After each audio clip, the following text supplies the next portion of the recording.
The Wasp Factory, Chapter 2, The Snake Park. I took a little cylinder that was the remains of the wasp and put it into a matchbox. Wrapped it in an old photograph of Eric with my father. In the picture, my father was holding a portrait-sized photograph of his first wife, Eric's mother. And she was the only one who was smiling. My father was staring at the camera, looking morose. The young Eric was looking away and picking his nose, looking bored.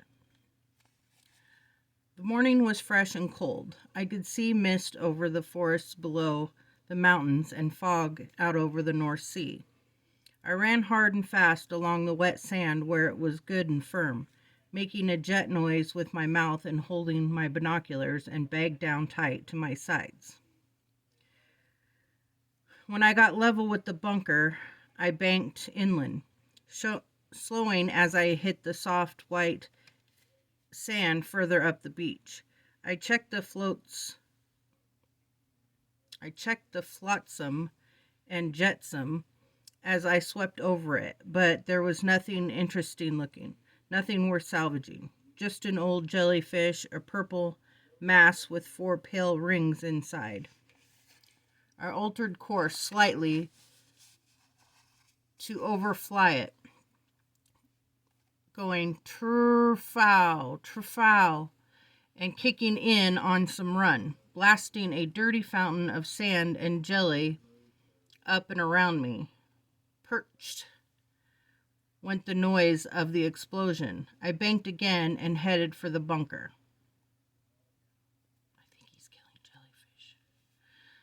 The poles were in good repair. I didn't need the bag of heads and bodies. I visited them all, working through the morning, planting the dead wasp in its paper coffin, not between 2 of the more important poles, as I had intended originally, but under the path, just on the island side of the bridge. While I was there, I climbed up the suspension cables to the top of the mainland tower and looked around. I could see the top of the house and one of the skylights over the loft. I could also see the spire of the Church of Scotland in Port Neal and some smoke coming up from the town's chimneys. I took this small knife from my left breast pocket and nicked my left thumb carefully. I smeared the red stuff over the top of the main beam, which crosses from one eye girder to another on the tower, then wiped my small wound with the antiseptic tissue from one of my bags. I scrambled back down after that and retrieved the ball bearing. I had hit the sign with the other day.